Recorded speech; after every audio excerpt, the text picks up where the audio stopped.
حضرت علی رضی اللہ تعالیٰ عنہ کی 3 صاحبزادیاں اور 3 صاحبزادے تھے، تو حضرت حسین رضی اللہ تعالیٰ عنہ حضرت فاطمہ سے ہیں۔ اب یہاں پر بھی شیعہ حضرات اعتراض کرتے ہیں کہ آپ علیہ السلام کی ایک ہی صاحبزادی ہے، آپ صلی اللہ علیہ وسلم کی باقی صاحبزادیوں کا انکار کرتے ہیں، کہتے ہیں کہ ایک ہی صاحبزادی، آپ علیہ السلام کو حضرت فاطمہ سے محبت تھی، ان کی اولاد سے محبت تھی، اس کا مطلب ایک ہی بیٹی ہے۔ اب اس کا یہ مطلب نہیں ہے کہ اگر فاطمہ سے محبت ہے تو بیٹی ایک ہی ہوگی، نہیں، آپ علیہ السلام کی 4 بیٹیاں ہیں۔ حضرت فاطمہ سب سے چھوٹی ہے، لاڈلی ہے، اور اولاد میں جو سب سے چھوٹی اولاد ہوتی ہے، بیٹا ہو بیٹی ہو، اس سے فطرت ماں باپ کو محبت زیادہ ہوتی ہے، اس کی اولاد سے بھی محبت زیادہ ہوتی ہے۔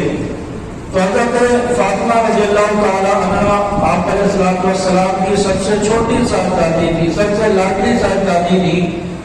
آپ علیہ السلام کو نبوت ملنے کے بعد بھی وہ زندہ نہیں، حضرت فاطمہ رضی اللہ تعالیٰ عنہ کافی دنوں تک زندہ نہیں، تو آپ علیہ السلام اس لیے ان سے عقیدت اور محبت رکھتے تھے، ان کی اولاد تھی، آپ علیہ السلام کی اولاد جو سلسلہ اولاد کا چلا ہے وہ حضرت فاطمہ رضی اللہ تعالیٰ عنہ کی اولاد سے چلا ہے، اس لیے آپ علیہ السلام کو سب سے زیادہ محبت تھی حضرت فاطمہ رضی اللہ تعالیٰ عنہ سے۔ یہ کہنا کہ آپ کی ایک ہی بیٹی تھی، باقی بیٹیوں کا انکار کرنا، یہ آپ علیہ السلام پر الزام ہے، اور آپ علیہ السلام کی ازواج مطہرات پر بھی الزام ہے۔ اور اگر کوئی شخص ایک فطرتی بات کر رہا ہو کہ ہم ایک آدمی کے 3 بیٹے ہیں، اور پھر کہو کہ یہ ایک بیٹا آپ کا ہے، یہ 2 بیٹے آپ کے نہیں ہیں، تو اس کا کیا مطلب ہوگا کہ ہمارے نسب پر الزام لگا رہا ہے، ہمارے نسب پر، اولاد کے نسب پر شک کر رہا ہے، ہماری بیوی پر غلط الزام لگا رہا ہے۔ انسان کو غصہ آئے گا کہ میرے بیٹے کیوں نہیں ہیں، کیوں الزام لگا رہے ہو، کیوں غلط الزام لگا رہے ہیں، انسان لڑنے کو آ جائے گا۔ جو آپ علیہ السلام پر یہ الزام لگائے کہ آپ کی ایک بیٹی ہے، باقی بیٹیاں آپ کی نہیں ہیں، وہ معاذ اللہ الزام لگا رہا ہے آپ کی زوجہ پر، آپ کی بیوی پر الزام لگا رہا ہے، تہمت لگا رہا ہے، اس سے بڑا بدبخت اور بدکردار وہ کون ہو سکتا ہے؟ جو آپ علیہ السلام پر بھی الزام لگائے، اس حد تک پہنچ جائے، اس کا انسان مسلمان سمجھے۔ اور پھر شیعہ کے اس اعتراض کا جواب قرآن مجید کی آیت بھی ہے، وہ کہتے ہیں کہ ایک بیٹی ہے، قرآن کہتے ہیں نہیں، ایک سے زیادہ ہے۔ اللہ تعالیٰ نے فرمایا یا ایھا النبی قل لازواجک وبناتک ونساء المؤمنین، یہاں پر اللہ تعالیٰ وبناتک کا لفظ لائے، بنت ایک بیٹی کو،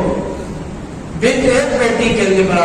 بولا جاتا ہے، اور بنات کا لفظ آیا، جمع کا لفظ آیا، کئی بیٹیاں۔ اور عربی قاعدے کے اعتبار سے اگر دیکھا جائے تو عربی گرامر کے اندر جمع کا اطلاق 3 پر یا اس سے زیادہ پر ہوتا ہے، 3 سے کم پر جمع کا اطلاق نہیں ہوتا۔ تو اللہ تعالیٰ قرآن مجید میں جمع کا لفظ لائے وبناتک، تو اس کا مطلب ہے بیٹیاں 3 ہیں یا اس سے زیادہ ہے، 3 پر جمع کا اطلاق ہوتا ہے، 3 سے زیادہ بیٹیاں آپ علیہ السلام کی قرآن کی آیت بتا رہی ہے وبناتک۔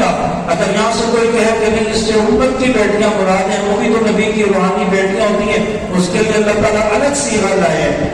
وبناتک ونساء المؤمنین، مومنین کی عورتیں، مومنین کی عورتیں،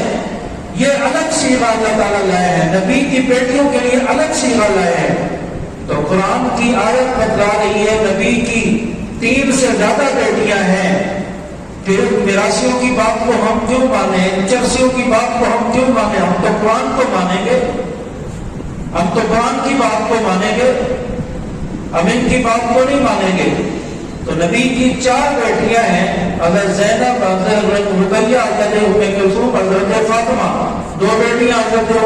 عثمان رضی اللہ تعالیٰ عنہ کے نکاح میں، ایک بیٹی حضرت علی رضی اللہ تعالیٰ عنہ کے نکاح میں ہے۔ حضرت زینب کا نکاح بہت پہلے ہو چکا تھا، نبوت ملنے سے پہلے، تو اس طرح 4 بیٹیاں آپ علیہ الصلوۃ والسلام کی ہیں. اس کا جواب بھی قرآن پاک کی آیت سے آ گیا, اس کی دلیل آ گئی.